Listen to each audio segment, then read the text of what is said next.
Welcome back, Science 20s. We're on part 2, naming polyatomic ionic compounds. To do polyatomic, you need to get out your periodic table. We are looking at this table, the table above the periodic table. These are those ions that are bonded together that a group of atoms contain a charge. So the ones that you are probably familiar with, carbonate, CO3 together have a 2- charge. Hydroxide, OH, together has a 1- charge. Nitrate, NO3, together has a 1- charge. Sulfate, SO4, together have a 2- charge. And then we have only one positively charged polyatomic, and that is ammonium. NH4 together has a 1 positive charge. There are lots of them. You'll be looking them up. You'll notice that usually the hint that we're on the table of polyatomics is first, most of them do not end with an IDE ending. So if something has a carbonate or sulfate 8 ending, we're looking at the polyatomics. Same with ites, sulfite, chlorite. And then secondly, if you have more than one capital letter together, it came off of the table of polyatomic ions because nothing on the periodic table has more than one capital letter for an element. So let's try naming this.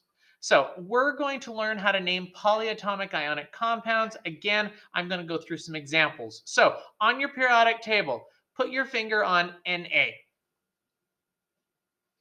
And we're going to trick this to get it to work.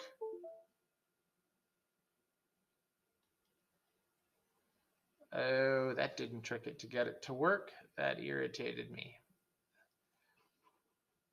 So we're going to go back a page, and in order to get it to work, if we look up Na is sodium. Sodium has only one possible charge. Again, we're looking at only those items with one possible charge. So sodium, if this is sodium, then all of this must be something else. And since it's got 2 capital letters, we're going to check the table of polyatomics. Again, since it's got only one possible charge, we're going to name it. If it comes off the polyatomic ion table, you do not change the ending. You only change the ending if it comes off the periodic table. So we are going to call this sodium hydroxide. Again, we're going to look up K. K is potassium, only got one possible charge. That means all of this must come off the table of polyatomic. So we're going to call this potassium carbonate. And again, we're going to look, this guy in brackets, NH4, 2 capital letters. We're going to look on the table of polyatomics. We're going to call this ammonium. And then this guy is just off the periodic table. Because he's off the periodic table, we're going to change his ending again to IDE. So this is ammonium sulfide. What I'm going to do is I'm going to clear this page.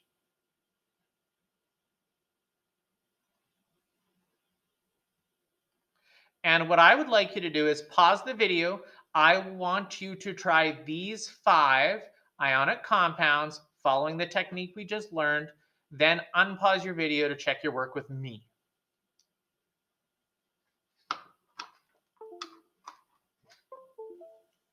So my pen's having some trouble, so I have to keep tricking it to get it to work. So again, we have Mg, only one possible charge, so we're going to call it magnesium. And then we're going to look up this guy in the table of polyatomics, and he's called nitrate. Again, I'm going to look up Li. Li has got one possible charge. It is called lithium. And the rest of this big guy should be in the table of polyatomic ions up top. So this is acetate. Gonna look up this one. Is Ca's got only one possible charge. It's calcium. And that guy is going to be called sulfate. We're going to look up Al, and most of us know aluminum has only one possible charge. Aluminum. The rest of this I'm going to have to look on my table for, and this is chlorate.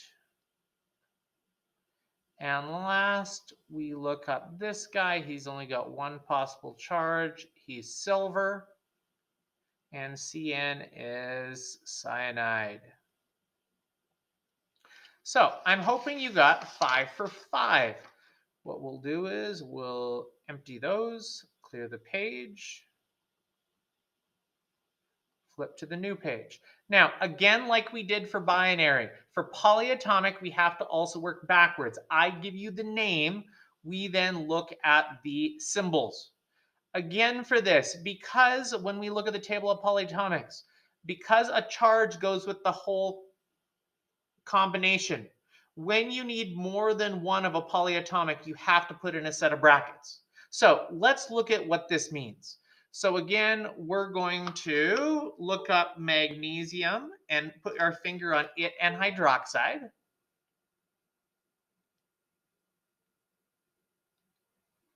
So magnesium has a +2 charge.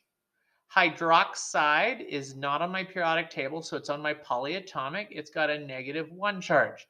They do not balance. Again, we have to balance charges for ionic compounds. So I need another hydroxide, which means when I go to write this, I need 1 magnesium,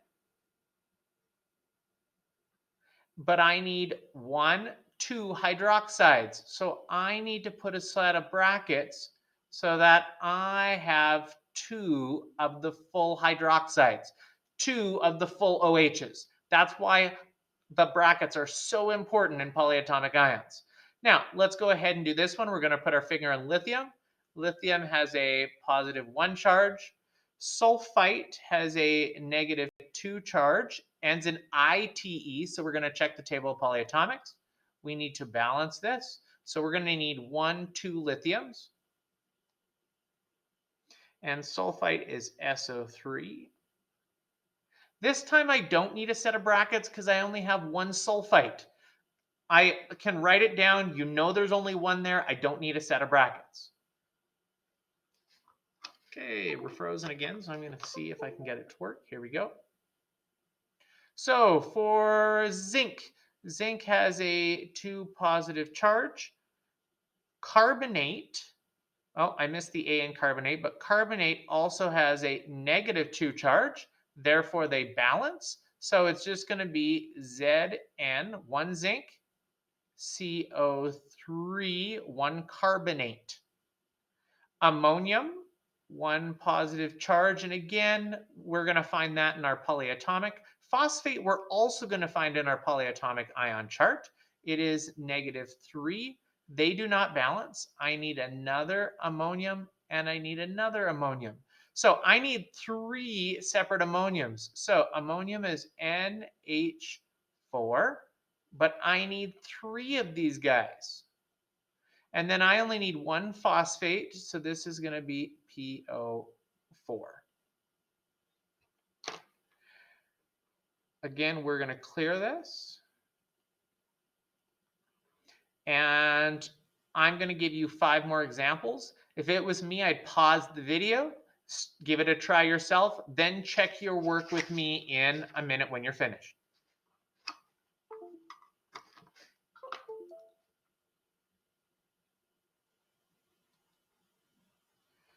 So barium has a 2 positive charge. Hydrogen carbonate is -1, so I'm going to need 2 of those. So barium is Ba. I'm going to need 2 hydrogen carbonate, so I'm going to need a set of brackets. HCO3, 2. Potassium has a 1 positive charge. Sulfate is 2 minus. So again, I'm going to need 2 potassiums to balance this out. So that's going to be K2SO4. Don't need brackets because I only have 1 sulfate. Silver is positive 1. Sulfide, IDE, so this is actually sulfur, which is negative 2. So I'm going to need another silver.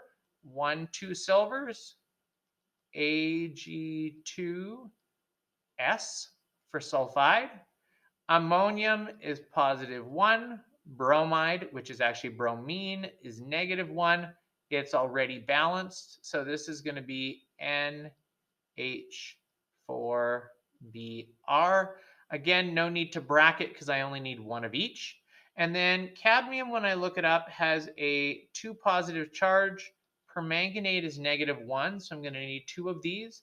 And we're going to write it as CD bracket MnO4 bracket 2. You'll notice that hopefully you got all 5 of these right. Again, thank you for participating. If you need to rewatch the video, please do.